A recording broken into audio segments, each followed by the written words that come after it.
Oseas 14. Muy bien, pues Oseas es un libro de la Biblia muy interesante. Es un libro de los profetas. Como tú recordarás, los profetas eran la voz de Dios que comunicaba un mensaje de parte de Dios al pueblo de Israel. Oseas fue particularmente un profeta del reino del norte. El reino de Israel en algún momento estaba unido, pero debido a la desobediencia y al pecado y a varias decisiones, el reino de Israel se separa en dos reinos. El reino del norte, conocido como Israel, Efraín, y el reino del sur, conocido como Judá. Los descendientes del rey David gobernaron el reino del sur, y los descendientes no de otro rey, sino realmente de Roboam, que es otro rey, gobernaron el norte. Entonces el norte estaba gobernado por estos reyes, pero el problema de ellos, un problema muy importante, y que tú lo ves mucho en los profetas, es que el pueblo del norte se había desviado de la voluntad de Dios. El reino del norte se había alejado de Dios. Y Oseas es la voz de Dios llamando a ese pueblo alejado de él a regresar de nuevo a la comunión. Así que vamos a leer Oseas 14 y después vamos a explicarlo. Son 9 versículos, un texto muy bonito. Entonces si tienes Oseas 14, voy a leerlo.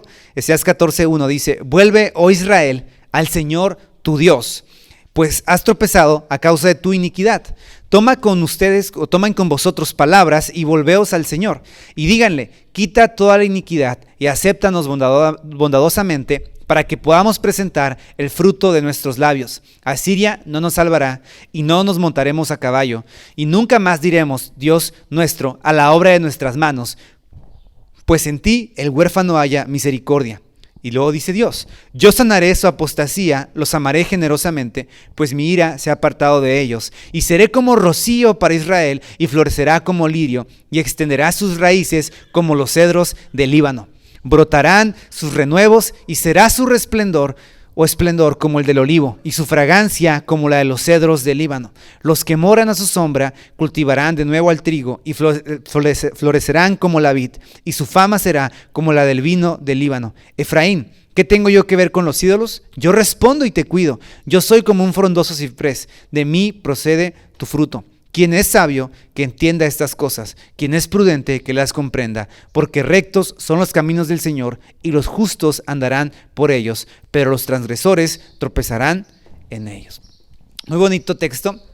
Y esta es una llamada de Dios a que Israel volviera a él, con la promesa de que Dios los iba a restaurar. Incluso por muy perdidos que estuvieran o muy alejados que estuvieran, Dios podía restaurarlos y hacerlos florecer de nuevo.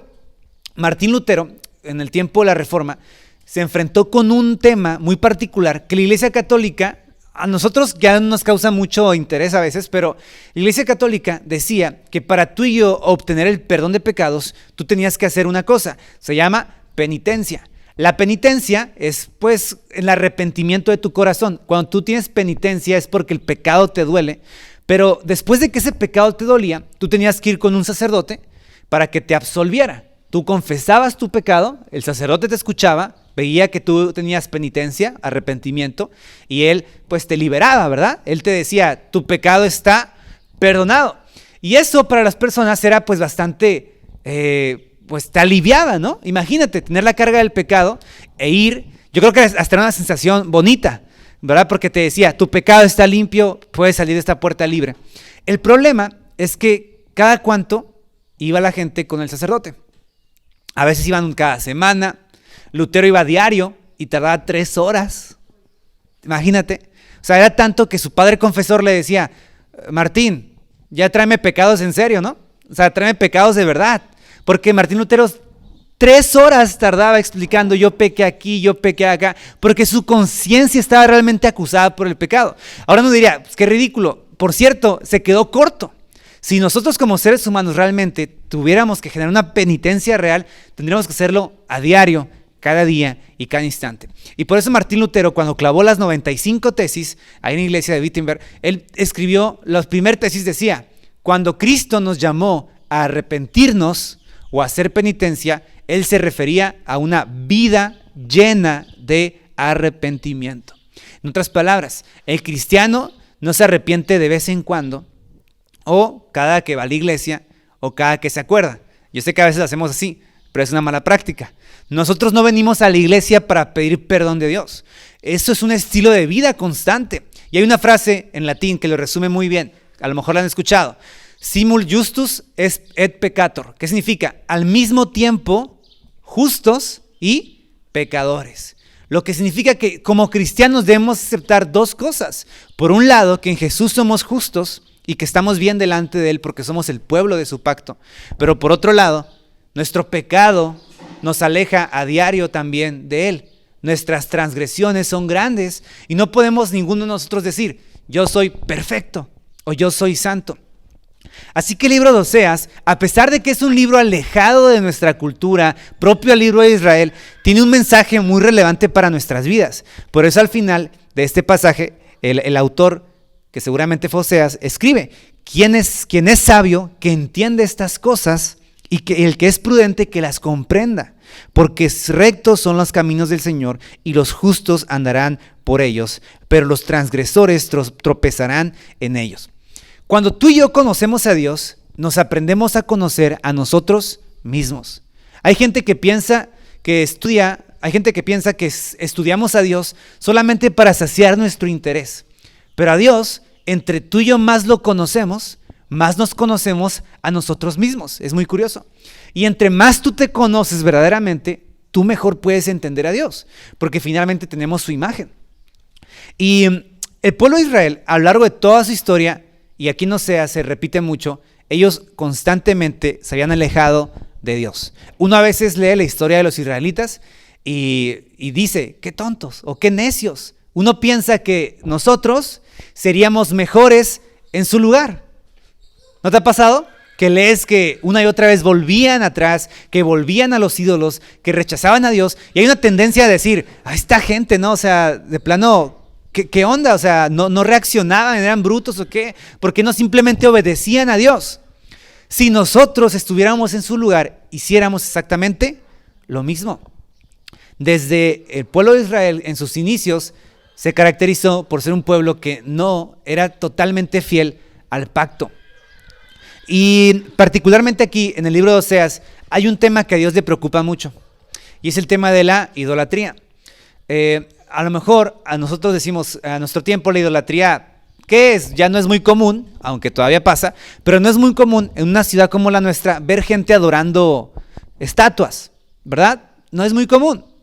La semana que viene vamos a ver cuando Pablo estaba en Atenas y nos dice el texto que la ciudad estaba repleta, o sea que donde quiera que él veía había un ídolo. A lo mejor aquí en Tijuana eso ya no es tan común en ese sentido real como ver ídolos o imágenes, pero la idolatría no es tanto un asunto externo, sino un asunto de nuestro corazón. Nosotros podemos tener ídolos en nuestro corazón que poco a poco nos desvían de Dios. ¿Qué puede ser un ídolo? Yo mismo puedo ser un ídolo. O sea, tú mismo, tu propia persona puede ser un ídolo. Cuando te consideras súper importante, cuando pasas un problema y tú dices, qué indignación siento al respecto a esto, ¿no? O sea, yo soy indigno de sufrir, yo no debería estar pasando por esto. O pasa cuando también te das la prioridad en todo, cuando piensas que tu felicidad es más importante que la de los demás, cuando te pones a ti en primer lugar que todos, que no te importa que alguien más sea dañado con que tú tengas éxito. Y eso por irme a extremos, ¿verdad? Pero en extremos más chicos, también cuando tenemos autocompasión de nosotros, podemos realmente ser un ídolo nuestro. Como sufro, todo me pasa a mí, es que mis problemas, tú no entiendes cómo me siento. Podemos hacer del trabajo un ídolo, del dinero un ídolo, de nuestra familia un ídolo. Podemos hacer de la iglesia un ídolo, de la Biblia un ídolo, de nuestro conocimiento un Dios falso. Hay muchas maneras en las que nosotros podemos desviarnos de Dios. Y en esencia, Dios resume la desviación de Israel aquí en Oseas de esta manera. En Oseas 13:2, lo voy a leer nada más y quiero que escuches conmigo. Fíjate de qué manera tan profunda Dios describe cómo Él se siente traicionado.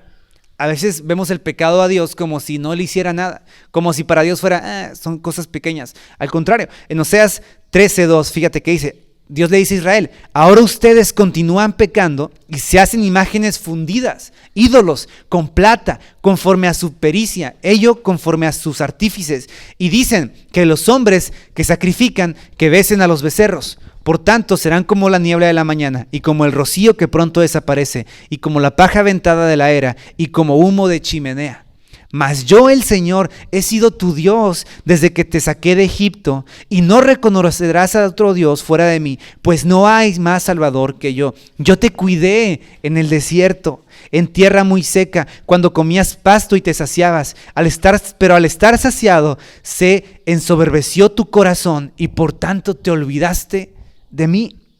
Seré pues para ellos como un león, y como un leopardo junto al camino acecharé, y como osa privada de sus cachorros me enfrentaré a ellos, y les desgarraré el pecho, y los devoraré como leona, y los desgarraré como una bestia salvaje. Tu destrucción vendrá, oh Israel, porque tú estás contra mí, contra tu propia ayuda. Imagínate, qué grave, qué manera de hablar de Dios. Dios no nada más está diciendo estoy enojado, o sea, Dios está diciendo estoy dolido. Me duele ver que yo te di todo a ti y que tú me traicionaste. En otra parte aquí en Oseas les dice, como Adán, ustedes transgredieron el pacto. ¿Qué es lo que hizo Adán? Dios le dio a Adán y Eva un jardín precioso y todo lo que necesitaban. Y ellos escogieron adorarse a sí mismos en lugar de a Dios. Cuando escucharon la mentira de que ellos podían ser como Dios, se aferraron a esa mentira. Dijeron, yo quiero ser como Dios. Y Dios dice, ustedes como Adán han quebrantado mi pacto. Dios aquí mismo en Oseas se presenta como el esposo. Y dice, yo soy el esposo de Israel y yo te saqué de la esclavitud, yo te redimí, te rescaté y tú eras mi esposa, pero tú me fuiste infiel. Y Dios compara la desviación de su pueblo con una infidelidad marital, como si un esposo o una esposa traicionara a su cónyuge. Eso es doloroso. Los que han experimentado algo similar o han visto en otros el efecto de la traición, es muy doloroso. Duele porque una parte de ti se muere. Y Dios dice, tú me traicionaste y me dejaste desamparado solo. O sea, literal Dios se pone como un esposo, pero le dice a Oseas, y tú vas a ser un ejemplo de eso, Oseas, porque la mujer de Oseas también lo traicionó. Y le dice, tú vas a ir y vas a rescatar a tu esposa y le vas a perdonar y vas a restaurarte. Y Dios dice, yo me voy a restaurar con ustedes. De nuevo, uno podría leer esto y pensar, esto es únicamente parte del pueblo de Israel o de la gente que no cree en Dios. Al contrario, también nosotros podemos a veces, siendo ya cristianos, ya creyendo en el Evangelio, tener en poco el Evangelio y no vivir de una manera agradable a Dios. Si tú eres sincero contigo mismo, tú examina tu vida. Hay veces y hay actitudes en nosotros todavía que no demuestran que el Señor es nuestro esposo, que el Señor es nuestro Rey, que Él es el amor de nuestra vida. A veces todavía seguimos poniendo otras cosas en el lugar de Dios, incluso cosas muy cristianas, incluso cosas buenas, como la iglesia podría ser o algo similar. Y en Hebreos 10, Dios le dice al pueblo de Israel, a nosotros, nos dice algo muy interesante. Fíjense, dice lo siguiente, mantengamos firme la profesión de nuestra esperanza sin vacilar, porque fiel es Dios que prometió. Porque si continuamos pecando deliberadamente, después de haber recibido el conocimiento de la verdad, ya no queda sacrificio alguno por los pecados, sino una horrenda expectación de juicio y la furia de un fuego que ha de consumir a los adversarios. ¡Qué tremendo! En el libro de Hebreos está lleno de advertencias, y eso es una advertencia real. Es como, una vez escuché este ejemplo, que alguien fue a California y vio un letrero en la playa que decía, peligro de tsunami, ¿no? En California nunca ha habido un tsunami. No, a lo mejor a algún momento, pero en California realmente nunca ha habido un tsunami. O sea, la geografía del mar no permite que haya un tsunami. Y uno podría decir, qué advertencia tan tonta, ¿no? Decir, pues aquí nunca ha habido un tsunami, nunca va a haber un tsunami. Qué advertencia tan obsoleta, no realmente no sirve de nada. Pero la posibilidad es real. Podría haber un tsunami. Ahora, uno cuando lee Hebreos 10 y lee una advertencia como esta, de que si continuamos pecando, lo que nos espera es la perdición, como cristianos, en una iglesia como la nuestra, que creemos que la salvación no se pierde, que creemos que estamos seguros en Dios, que creemos en la soberanía de Dios sobre la salvación, leer sobre este tema podría a veces confundirnos y decir, eso no puede pasar. Es imposible que yo me pierda. Es imposible que yo me aleje. Si el Señor soberanamente me salvó, es imposible que yo me haga un apóstata.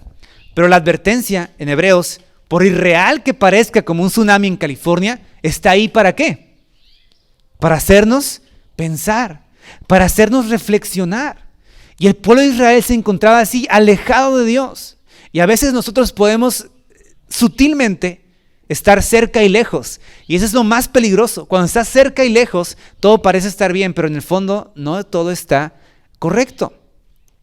Cuando un matrimonio se divorcia, el divorcio simplemente es la culminación de toda una carrera de lejanía, de separación y de traición. El divorcio no es el inicio, es el final. Y alejarnos de Dios es el final. Pero aquí en Oseas 14, Dios le dice a Israel lo siguiente. Y yo creo que es una palabra muy puntual para nosotros, no nada más hoy, sino a diario. Como Martín Lutero decía, la vida cristiana es una vida de arrepentimiento continuo. A diario yo tengo que analizar mi vida. Y yo quiero invitarte a hacer eso esta semana, que hagas un examen personal de tu vida y que yo también me reto a mí mismo a hacer un examen personal constante y decir, ¿cómo estoy en términos con Dios? ¿Cómo está mi corazón hoy con Dios? ¿Estoy lejos? ¿Estoy cerca? ¿Estoy poniendo otras cosas en prioridad? ¿Me estoy poniendo yo en un lugar que no me corresponde? ¿Me estoy viendo como alguien eterno? ¿Como alguien que puede hacer todo? ¿Cómo estoy examinándome? Y aquí en Oseas 14 se nos da la respuesta. Primero, el autor nos dice, vuelve, oh Israel, al Señor tu Dios, porque has tropezado a causa de tu iniquidad. Eso es evidente. Toma contigo palabras y vuélvete a Dios. Y dile, Señor, quita mi iniquidad y acéptame bondadosamente para que pueda presentar el fruto de mis labios. Fíjate, o sea, qué importante, dice, toma palabras. Las palabras son importantes. No nada más cómo nos sentimos. A veces uno hace algo equivocado, se siente mal y no dice nada. Solamente lo siente. Pero aquí Dios le dice a Israel, toma palabras, toma tus palabras, acércate a Dios y dile, Señor, quita mi iniquidad. O sea, quita mi pecado y acéptame por tu bondad para que yo pueda presentar el fruto de mis labios. Qué hermosa expresión. Le está diciendo a Dios, Dios, deja que yo me acerque a ti, acéptame, perdona mi pecado y haz que cuando yo te diga gracias, cuando mi boca presente una alabanza, tú la puedas escuchar de un corazón limpio. Que tú cuando yo te adore, sepas que mi corazón está limpio y transparente. Y luego dice aún más, Asiria no nos salvará y no montaremos a caballo y nunca más diremos, Dios nuestro, a la obra de nuestras manos, pues en ti el huérfano haya misericordia. Y uno diría aquí, ¿qué tiene esto que ver? Asiria, ¿quién es Asiria? ¿Por qué tenían que ellos que decir, Asiria no me salvará? ¿Por qué tenían que decir ellos, nunca montaremos a caballo? Ojo, ¿significa que nunca vamos a montar a caballo? ¿Está diciéndonos esto el texto? ¿Qué significa esto? El pueblo de Israel tenía un problema. Dios les dijo, para que tú vivas en esta tierra, solo ocupas una cosa, y es confiar en mí. Totalmente. Dios les decía eso. Si tú confías en mí, cuando salgas a hacer guerra, aunque los ejércitos sean grandísimos y con carros y caballos, si tú confías en mí, tú vas a vencer. Pero Israel, cuando veía a los enemigos con caballos y carros, en lugar de voltear a ver a Dios, volteó a ver a otros aliados, entre ellos Asiria. Decían, si nos aliamos con Asiria, Asiria nos salvará, porque Dios no puede salvarnos. Solamente Asiria, con sus carros, con sus caballos, con su gran ejército, nos puede salvar. Por eso aquí cuando el texto dice, dile a Dios, en Asiria no confiaremos. Es como decir, Dios, no voy a descansar en ninguna otra salvación más que en ti únicamente. No voy a montarme en un caballo como si el caballo me diera la fuerza para ganar. No lo voy a hacer. Voy a estar de pie diciendo, tú eres quien me salva, no la fuerza de un caballo. Tú eres quien me protege, no Asiria. Luego le dice aquí, no voy a volver a decirle a un ídolo, tú eres mi Dios. Voy a renunciar a eso. Y lo añade, porque en ti el huérfano haya misericordia. Escucha, si hay alguien desamparado en este mundo, es un niño huérfano. Si tú eres adulto, puedes defenderte por ti mismo, ¿verdad? Puedes trabajar. Incluso si eres madre soltera, sería difícil, pero hay madres solteras que han progresado. Pero ¿qué haría un niño huérfano desamparado en la calle? ¿Qué haría? Moriría. Muy difícilmente sobreviviría. Sería víctima del crimen. Sería usado para cosas malas e ilegales. Y aquí el texto dice, tú eres en quien el huérfano haya misericordia. Señor, si un huérfano, si un niño pequeño, abandonado, puede encontrar en ti refugio, ¿cuánto más yo si me acerco a ti? Y luego la respuesta de Dios es la siguiente. Si tú y yo nos acercamos a Dios con este corazón arrepentido, ¿cómo responde Él? Yo sanaré tu apostasía.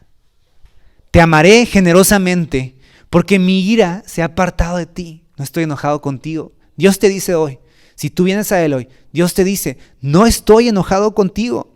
Yo seré como un rocío para Israel, como esta brisa que cae, que te refresca. Yo seré y florecerá como lirio y extenderá sus raíces como los cedros del Líbano. Y brotarán sus renuevos, y será su esplendor como el del olivo, y su fragancia como la del cedro del Líbano. Y los que moran a su sombra cultivarán de nuevo el trigo. Y florecerás como la vid, y tu fama será como la del Líbano. Efraín, ¿qué tengo yo que ver con los ídolos? Yo sí te respondo y te cuido. Yo soy como un frondoso ciprés, y de mí procede tu fruto. En otras palabras, alejados de Dios, somos como un tronco caído y seco, como tierra desértica, como un pedazo de nada en medio del concreto de esta ciudad. Así. Pero si tú y yo venimos a Dios constantemente, a diario, Él promete su bendición sobre nosotros. Dice, te voy a perdonar, no estoy enojado contigo, te voy a restaurar, voy a hacer que tu raíz se extienda. Vete a ti como un árbol. ¿Cómo quisiera ser? Un árbol todo flaco, infectado, o quieres ser un árbol bendecido por Dios, frondoso, que tu raíz alcance. Dice, tu olor va a ser agradable, tu fruto va a ser bello. Hasta añade algo, ¿no? Por si quieres ser famoso, dice, tu fama se va a extender como la del Líbano. O sea, no se refiere de que, ya te va a ir súper bien, pero se refiere a que va a ser un árbol fuerte. Como esas palmeras que impresiona ver en los videos de tormentas, que están así y no se desprenden. ¿Pero por qué? Porque su raíz es fuerte, porque están nutridas. Y es la promesa de Dios. Si tú y yo estamos cerca de Él, Él nos va a bendecir para cuando venga el viento, venga la tormenta o salga el sol, estemos bendecidos y podamos bendecir a otros dando fruto. ¿Qué tiene que ver Dios con los ídolos? Nada. Tú y yo ponemos nuestra confianza en cosas que nos traicionan, pero Dios dice, yo no tengo nada que ver con los ídolos. Yo respondo y cuido. Yo soy como un frondoso ciprés, un árbol grande al que te acercas y encuentras sombra. Dios es un Dios grande. El problema de los humanos no es que tengamos ganas de adorar. El problema es que nos conformamos con muy poco. El problema de nosotros los hombres y mujeres no es que tengamos ganas de querer cosas. El problema es que nos satisfacemos con muy poco, muy poquito. Vemos este mundo y lo que nos ofrece y pensamos que eso nos satisface. Es poquito, es nada. Dios nos hizo para estar en Él y para descansar en Él. No está mal querer algo. El problema es saciarlo con algo que jamás te va a llenar. Pero si tú usas esa hambre, y yo uso esa hambre que tengo a diario para ir a mi Dios y mi Señor, Él dice, yo te voy a responder, yo te cuido. Imagínate qué bendición. Esta semana, ayer, fui a un funeral. Bueno, más bien a un entierro, ¿sí? En un cementerio. Y el hombre que fallecía tenía 96 años. Y un hombre que yo conozco o lo conocí al menos durante 20 y tantos años. Un hombre de Dios, ¿verdad? Un hombre que amaba al Señor. Y era un hombre de rancho, de Jalisco, duro. Hablaba contigo y no se andaba con medias tintas, ¿verdad? Te decía las cosas de frente. Te saludaba y te daba un golpe bien fuerte en la espalda. Mijo, y tas, ¿no? Así hasta sentías que te sacaba los pulmones. Era un hombre duro. Para este mundo era un hombre fuerte, ¿verdad? Él ante un problema, yo creo que no hubiera llorado jamás. De verdad, ese tipo de personas, ¿verdad? Que tú dices, qué persona tan fuerte.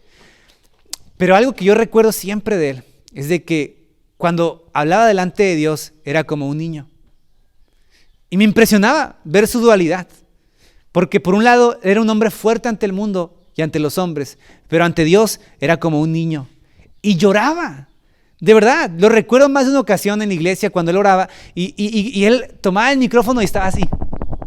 Empezaba a temblar y su fortaleza se hacía nada y ante Dios era papá Dios y empezaba a llorar. Y luego yo decía, a lo mejor él tiene, en mi ignorancia en su momento decía, tiene mucho pecado, se siente mal, hace cosas malas. No, porque su visión de Dios era una visión correcta. Y él decía, Dios es grandísimo. Él es más grande que yo y yo ante Él soy como un niño. Y oraba con esa simplicidad. Así que mientras yo estaba ayer, mientras bajaba esa caja a estar enterrada por siempre, yo pensaba, ¿qué es lo que más distinguía a este hombre que me enseña su vida? Y recordaba, él era como un niño. Y en Mateo 18 Jesús dijo, si ustedes no se hacen y son como niños, no entrarán en el reino de los cielos. Y Oseas 14 es mucho eso, ser como un niño. Un niño, cuando tiene un problema, ¿con quién va? ¿Papá o mamá? Ahora, ¿porque papá y mamá son Superman? No, ¿verdad? O sea, yo creo que yo antes de niño creía eso, pero ahora de adulto, cuando un niño corre conmigo, pues estoy igual que tú, mijo, ¿no? Tengo más miedo que tú. Pero para él, ahí hay seguridad. Él es su refugio. Y Dios quiere que seamos como niños, que cuando tú y yo veamos la vida, todas las circunstancias, vayamos a Él y digamos, Dios, tú eres mi papá, tú eres mi Dios, tú eres mi sustentador y Dios nos recibe. Si nosotros no somos como niños, no podremos entrar en el reino de los cielos. ¿Cómo es un niño? Es inocente y confía en su padre. No le importa otra cosa más que ver a su padre sonreír y lo demás para él es secundario. Está sucio, ¿verdad? Las rodillas todas llenas de lodo, todo sucio, pero vas con tu papá y a ti no te interesa eso. ¿Sabes qué te recibe? Pero Dios, por supuesto, no quiere únicamente nuestro lado bueno o malo. Él quiere que toda nuestra vida esté en dependencia a Él. Y esa es la promesa de Oseas para nuestras vidas. Que si tú y yo venimos con Él, con un corazón arrepentido a diario, Él va a renovar su promesa con nosotros y jamás se alejará. Así que quiero volver a leer esta parte final y que tú la escuches. ¿Qué dice Oseas 14:9? ¿Quién es sabio? ¿Te crees sabio? ¿Piensas que eres inteligente o sabio? ¿Quién es sabio? El sabio que entienda estas cosas. ¿Quién es prudente? Que las comprenda. Porque recto es el camino del Señor y el justo andará por él, pero el transgresor tropezará en él. La invitación de hoy, de mi vida para ti y para mi vida misma, es decir y pensar, ¿soy sabio? ¿Acaso quiero ser sabio? ¿Soy prudente? El camino del Señor es recto, o sea que es fácil de transitar, es evidente, no es complicado. Pero cuando tú y yo tenemos un corazón dispuesto a seguirlo, vamos a tropezar en ese camino, por más fácil y llevadero que sea. Así que, primera aplicación para tu vida o el día de hoy, para mi vida. Analiza junto conmigo, ¿cómo estás tú hoy con Dios? Tú hoy con Dios. No a nadie más, porque a veces estamos mal por la culpa de otro. Pensamos, ¿verdad? No, eso es personal. ¿Cómo estás tú con Dios hoy? ¿Cómo te sientes hoy tú con Dios? Si tú analizas tu semana anterior, ¿cuántos días esta semana tú y yo hablamos con Dios? Sentimos que estábamos cerca de Él, vimos su bendición. ¿Cuántas veces esta semana te preocupaste? Demasiado. Y te preocupaste. ¿Cuántas veces esta semana tu ansiedad creció hasta un nivel que no debía? A veces eso, o nuestra propia dependencia, nos muestra qué tan cerca o lejos estamos de Dios. ¿Qué tan cerca y lejos estás tú de Dios hoy? Y en segundo lugar, no importa dónde estés y no importa cuánto camines lejos de casa, casa siempre está un paso atrás. ¿Sí? Si tú caminaste 20 pasos lejos de Dios, uno atrás es suficiente para estar otra vez en las manos de tu Padre. Y me gustaría que oraras conmigo, que juntos oramos hoy, ¿qué te parece? Y que tú conmigo puedas orar, no nada más por ti, sino por todos los demás. por tu hermano de la derecha, el de la izquierda, por los que estamos aquí, por los que no estamos aquí, por los que están en casa, por todos nosotros, para que Dios nos ayude a acercarnos a Él, a ser sus niños, a que seamos como Jesús dice, como niños. Jesús siempre se refería a Dios de esa manera: Padre, Padre. Y Él es Dios, nuestro Padre. Así que oremos al Señor, y de tu corazón te pido que eleves una oración para el Señor.